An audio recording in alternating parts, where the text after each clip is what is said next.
Welcome back to another episode of Quick Picks with the Geek. I am your host, Bro Power the Geek. Quick favor, make sure you hit that like button, it really helps the algorithm push the videos out. So let's get this video to 100 likes. And seriously, I appreciate all the support, it means a lot. Alright, let's get into it. Next up, we got Arnold Allen versus Melquizael Costa, and this will likely be fight of the night. Let's talk. First up, we got Arnold Almighty Allen coming in a -165 favorite with a record of 20-4. Arnold Allen is one of those fighters where you look at the losses and realize, oh, this dude's only losing to absolute monsters.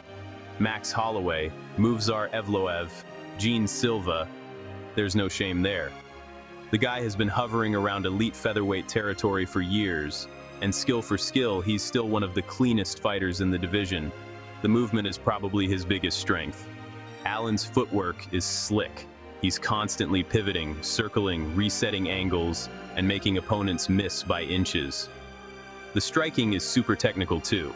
He fights out of that southpaw stance really well, snipes with the left hand, and mixes in kicks to maintain distance. Nothing he throws feels wasted.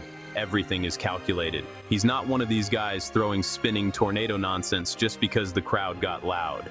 Defensively, he's excellent.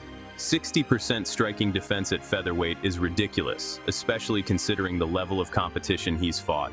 He sees shots well, rolls with punches, and avoids taking huge damage most of the time. And if opponents try to grapple him, good luck there too, because the takedown defense is strong at 71%. The durability also deserves respect. 24 professional fights, and he's never been finished. That's impressive in a division loaded with killers. But the issue with Allen sometimes is volume. He can get a little too comfortable counterfighting and waiting for perfect openings. That works great until somebody starts outworking him round by round. And in close fights, low output can absolutely become a problem. And occasionally, when he leans back defensively, his posture gets a little stiff.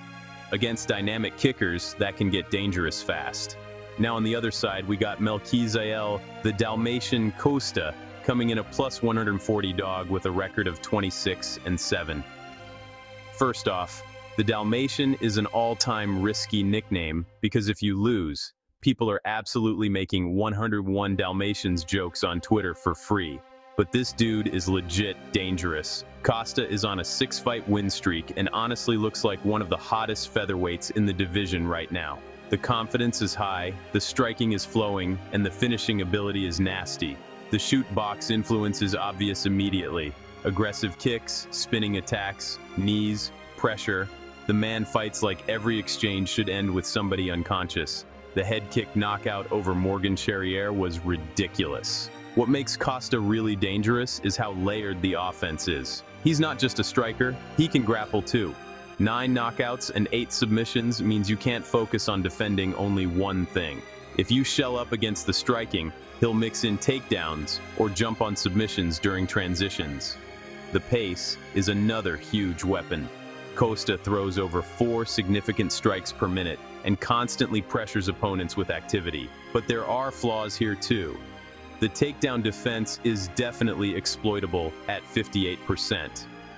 If Allen decides to wrestle more proactively than usual, there could absolutely be opportunities to slow Costa down and control rounds. Costa also throws a lot of flashy techniques that don't always land clean. Spinning attacks look awesome when they work, but when they miss, sometimes you also end up spinning yourself directly into bad positions. MMA is the only sport where a mistake can immediately lead to another grown man sitting on your chest. Brutal sport. And while Costa's pressure is dangerous, elite technical fighters can sometimes neutralize him by slowing the pace and forcing him to fight more methodically. So, who wins? If Allen wins, it probably comes from discipline and control. Stay defensively responsible, avoid the wild exchanges, counter Costa coming in, and use the cleaner technique to bank rounds. For Costa, the path is pressure and volume. Force Allen into uncomfortable exchanges, attack with kicks from different angles, and make this a higher output fight where Allen can't comfortably sit back waiting to counter. Official pick, Melquizael Costa. I like Costa here. I think his pace, aggression, and willingness to throw in volume are going to create problems for Allen over 5 rounds.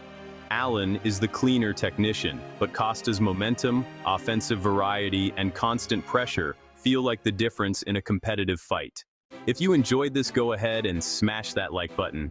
If you haven't subscribed yet, what are you waiting for? Hit that subscribe button and turn on notifications so you don't miss a beat when the next video drops. And don't be shy, leave a comment below and let me know who you got winning this fight. Let's see who really has the crystal ball around here. Until next time.